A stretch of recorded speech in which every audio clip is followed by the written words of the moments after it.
수요 사경에 오신 여러분들을 주의 이름으로 환영하고 축복합니다. 코로나로 인하여져서 오늘 수요 사경에는 온라인으로 드리게 되었습니다. 코로나 바이러스가 치유되고 회복될 수 있도록 위해서 계속적으로 기도해 주시기를 부탁을 드립니다. 이번 주 토요일 11시에 성탄 축하 예배가 있습니다. 토요일 11시에 성탄 축하 예배 드린다는 것을 기억하시고 다 여러분들 마음을 준비하시고 다 예배 드리러 오시면 됩니다. 돌아오는 주일 2부 예배 시에는 항존직 은퇴 예식, 지난주에 못했던 항존직 은퇴 예식을 이번 돌아오는 2부 예배 때 그대로 진행합니다. 잘 기억하여 주시고 잘 참석해 주시기 바랍니다. 사도신경으로 우리의 신앙을 먼저 고백합니다. 나는 전능하신 아버지 하나님 천지의 창조주를 믿습니다. 나는 그의 유일하신 아들 우리 주 예수 그리스도를 믿습니다. 그는 성령으로 잉태되어 동정녀 마리아에게서 나시고 본디오 빌라도에게 고난을 받아 십자가에 못 박혀 죽으시고 장사된 지 사흘 만에 죽은 자 가운데서 다시 살아나셨으며 하늘에 오르시어 전능하신 아버지 하나님 우편에 앉아 계시다가 거기로부터 살아있는 자와 죽은 자를 심판하러 오십니다. 나는 성령을 믿으며 거룩한 공교회와 성도의 교제와 죄를 용서받는 것과 몸의 부활과 영생을 믿습니다. 아멘. 오늘 우리에게 주신 하나님의 말씀은 마태복음 26장 46절에서 52절까지 있는 말씀입니다. 마태복음 26장 46절에서 52절까지 있는 말씀을 제가 봉독합니다. 일어나라 함께 가자. 보라 나를 파는 자가 가까이 왔느니라. 말씀하실 때에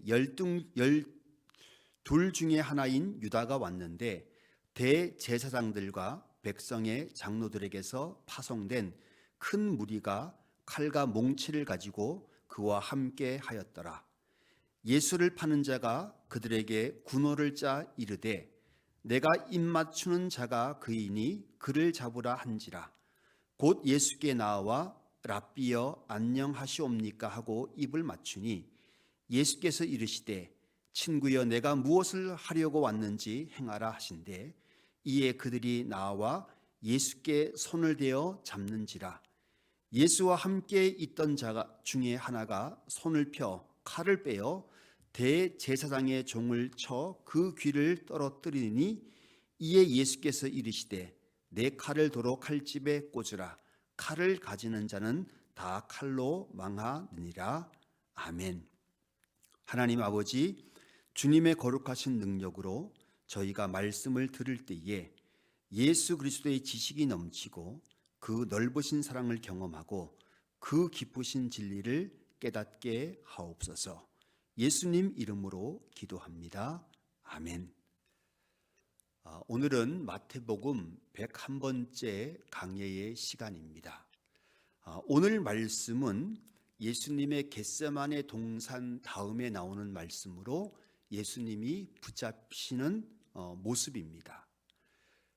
지난주에 말씀드렸던 겟세마네 동산에서 가장 중요한 것은 예수님이 그렇게 간절하게 기도했던 내용들이 무엇이었는가를 지난주에 살펴보았는데 그 내용을 다시 한번 간략하게 한번 정리를 하면 예수님의 가장 큰 고민과 기도의 제목은 이제 하나님이 그의 얼굴을 돌리실까 하는 것이 가장 큰 걱정과 고민이었습니다. 왜냐하면 예수님은 이제 세상의 모든 사람들의 죄를 짊어지게 되었습니다. 하나님은 죄를 지은 사람들, 너무나도 거룩하신 분이기 때문에 죄와 어울릴 수 없는 분이기 때문에 죄가 가득한 사람들에게 하나님이 고개를 돌리신다라고 말씀했는데 세상에 있는 모든 사람들의 죄를 짊어지신 그 예수님을 하나님이 고개를 돌리실 수밖에 없는 것이고 하나님은 그를 외면할 수밖에 없는 것이었기 때문에 예수님은 하나님에게 그분의 얼굴을 돌리지 말고 나를 버리지 말라고 간절히 간구하고 기도하고 있는 것입니다. 예수님이 십자가를 지시는 것은 당연하게 하나님의 명령과 말씀에 따라서 그 길은 걸어가겠지만 하나님이 얼굴을 돌리시고 하나님이 그 모습을 보이지 않으시고 버리시는 것이 너무나도 두려웠기 때문에 예수님은 간절하게 간구하고 기도하신 것이지요.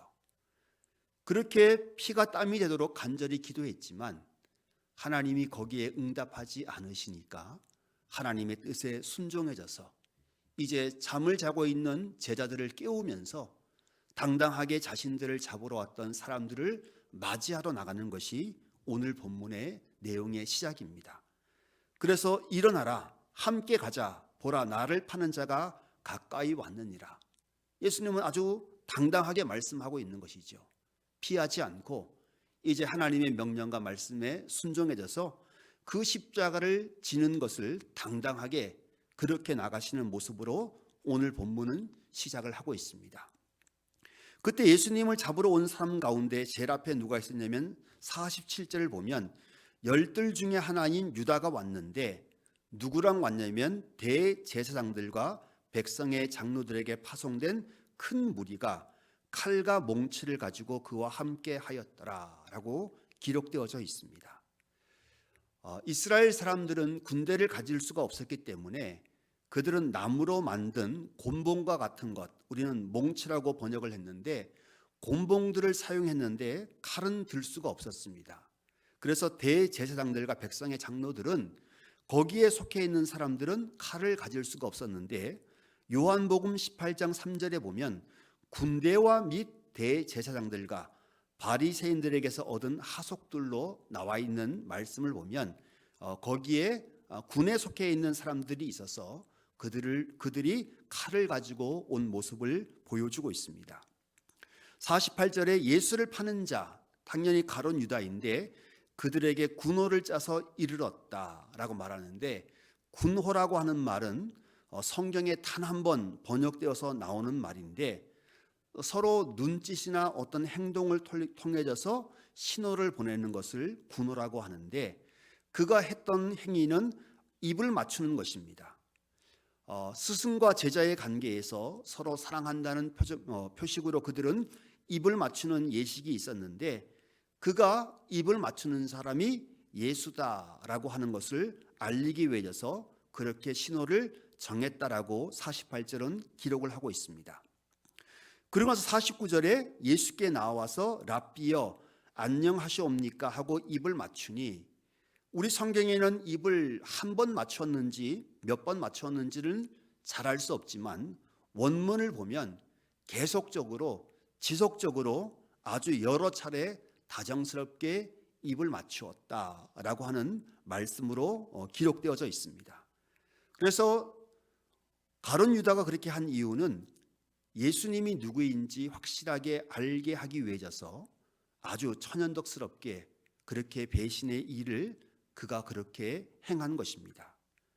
그 가룟 유다의 그 행동에 대해서 반응하는 것이 50절 예수님의 모습인데 예수님께서 이르시되 친구여 내가 무엇을 하려고 왔는지 행하라 라고 말씀하고 있습니다. 예수님은 가룟 유다를 친구라고 부르고 있습니다. 이 친구라고 하는 말은 당시의 유대인들이 가지고 있었던 그 친구라고 하는 말을 다시 한번 살펴봐야지만이 그 의미를 알 수 있습니다.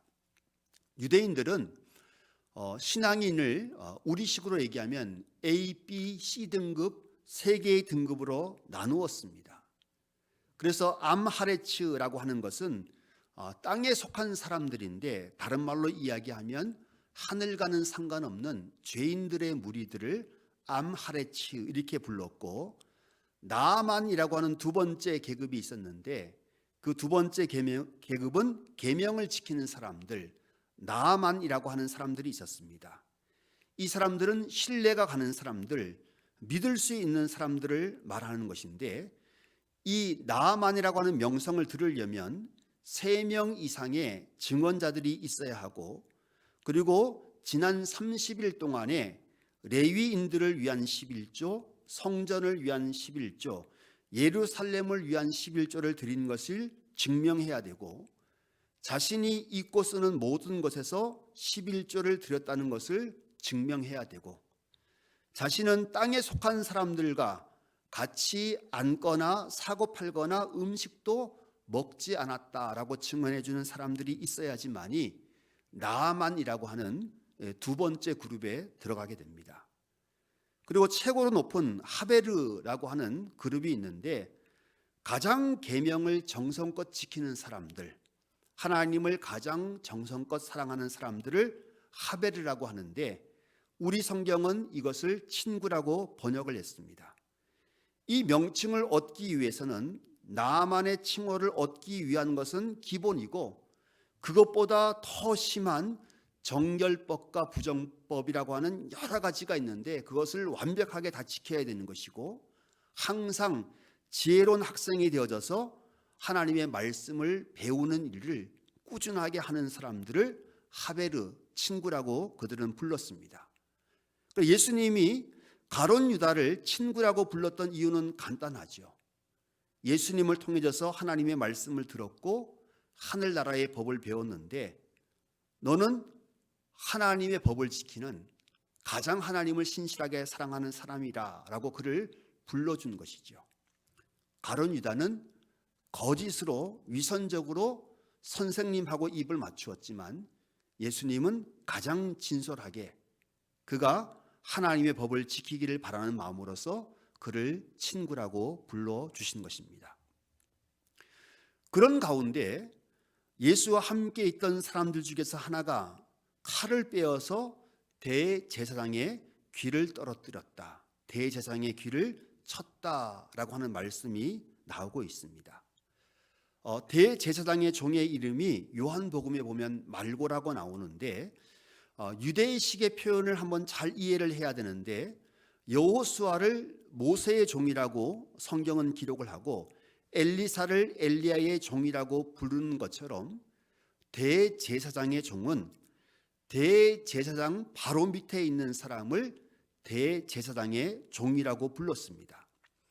예수님 당시에 한 명의 대제사장이 있었고, 그 대제사장 바로 밑에 우리식으로 하면 우의정과 좌의정 두 명의 가장 높은 직급의 제사장이 있었는데, 한 명은 전쟁을 담당하고 예루살렘 성 밖의 일을 담당하는 전쟁의 메시아라고 불렸던 사람이었고, 다른 하나는 세간이라고 불렸던 사람이 있는데, 이 사람은 대제사장 밑에서 예루살렘과 성전 안에 있는 모든 것들을 다 관리하고 대제사장을 호위하고 보좌하는 사람이 세간이라고 하는 사람이었는데, 오늘 본문에서 대제사장의 종은 누구냐면 그 세간이라고 하는 사람입니다.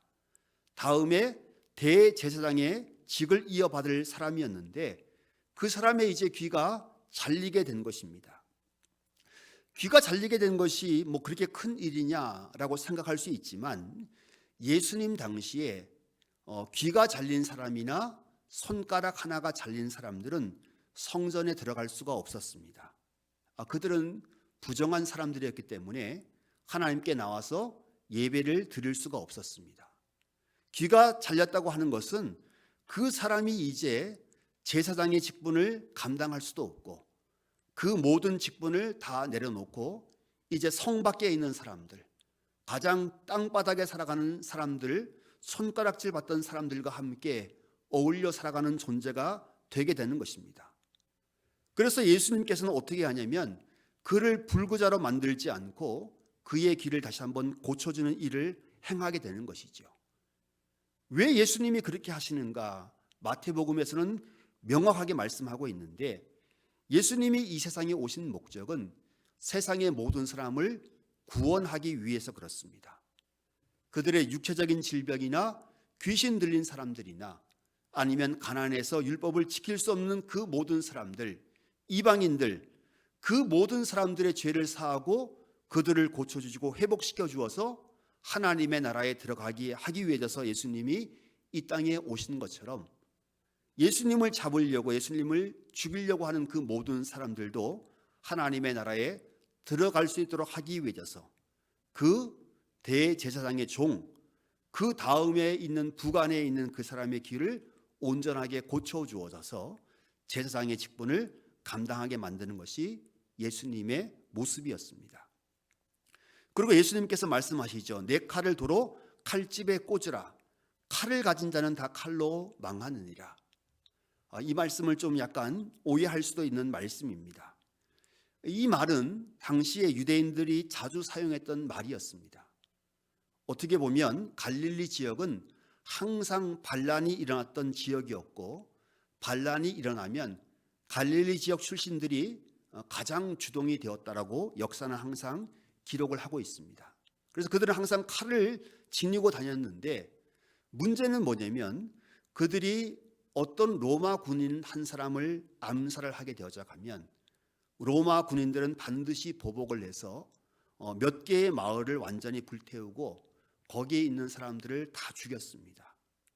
그래서 칼을 썼는데 이게 어떻게 보면 좋은 결과가 아니라 더 나쁜 결과들이 나타나서 많은 사람들이 고되고 힘들고 어려웠습니다.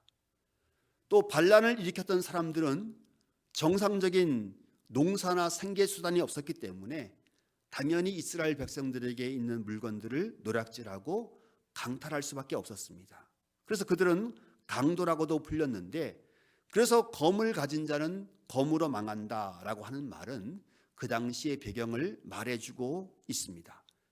그렇지만 더 영적인 의미가 하나 있는데, 그것은 뭐냐면 예수님 스스로 뭐라고 말씀하시냐면 나는 온유하고 겸손하다라고 말씀하신 성경 구절이 있죠.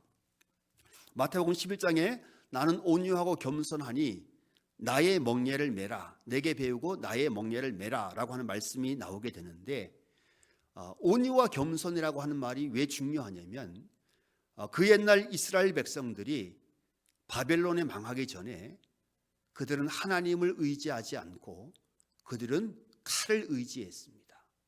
검을 의지하고 칼을 의지했는데 그 나라가 완전히 멸망을 하게 되는 것입니다.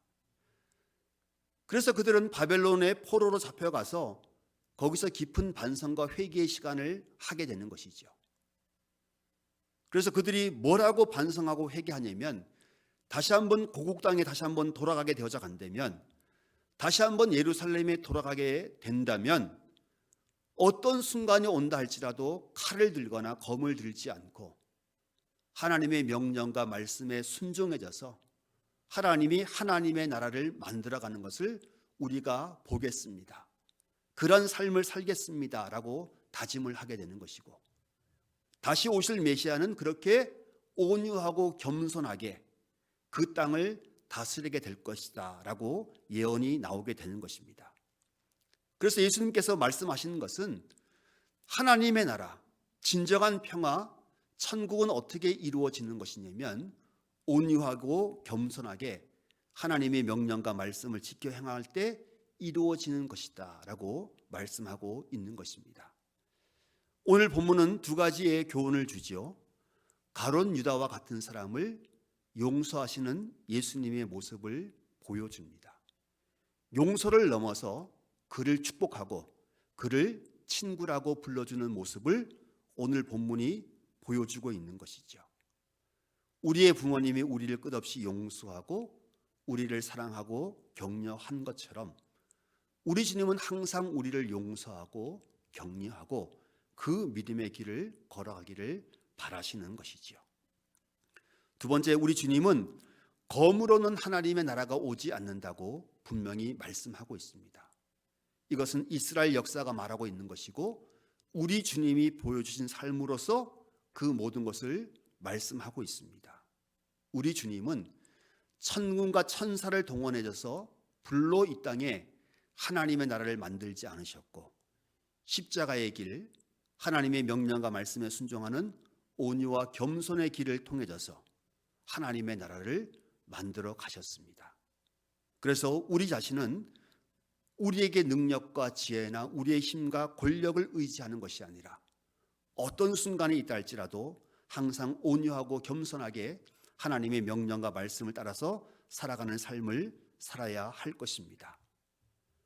오늘 하루 우리가 살아가는 삶의 자리에서, 이번 한 주간 살아가는 삶의 그 모든 자리에서 예수님처럼 어떤 사람을 본다 할지라도 친구라고 불러줘야 될 것입니다. 그리고 온유하고 겸손하게 우리 주님의 명령과 말씀을 따라서 살아가시는 복된 성도들이 다 되시기를 간절히 축원합니다. 기도하겠습니다. 존귀하신 주님, 저희들을 수요 사경회로 불러주심에 감사드립니다. 오늘 예수님의 삶을 배웠습니다. 예수님처럼 어떤 사람을 만난다 할지라도 친구, 주님을 정성껏 사랑하는 사람이라고 불러주는 삶을 살게 하여 주시고, 어떤 상황에서도 온유와 겸손으로 하나님의 명령과 말씀을 준행하며 살게 하옵소서. 또한 코로나로 인하여 어려움을 당한 많은 사람들, 그들의 가족들을 하늘의 위로로 부어주시고 치유하여 주옵소서. 특별히 코로나 확진으로 인하여 어려움을 겪고 있는 당신의 귀한 성도와 그 가정에 치유의 기쁨을 주심에 감사함을 드립니다. 주님이 귀한 성도의 그 가정을 더 복되고 선한 곳으로 인도하여 주옵소서. 또한 코로나로 힘들고 어려운 이 귀한 사명을 담당하는 정부의 관계자들, 의료인들, 그 밖에 모든 사람들을 주님이 힘주시고 능력 주시어서 곤비하거나 낙심치 않게 하여 주옵소서. 예수님 이름으로 기도합니다. 아멘. 하늘에 계신 우리 아버지, 아버지의 이름을 거룩하게 하시며 아버지의 나라가 오게 하시며 아버지의 뜻이 하늘에서와 같이 땅에서도 이루어지게 하소서. 오늘 우리에게 일용할 양식을 주시고 우리가 우리에게 잘못한 사람을 용서하여 준 것 같이 우리 죄를 용서하여 주시고 우리를 시험에 빠지지 않게 하시고 악에서 구하소서. 나라와 권능과 영광이 영원히 아버지의 것입니다. 아멘.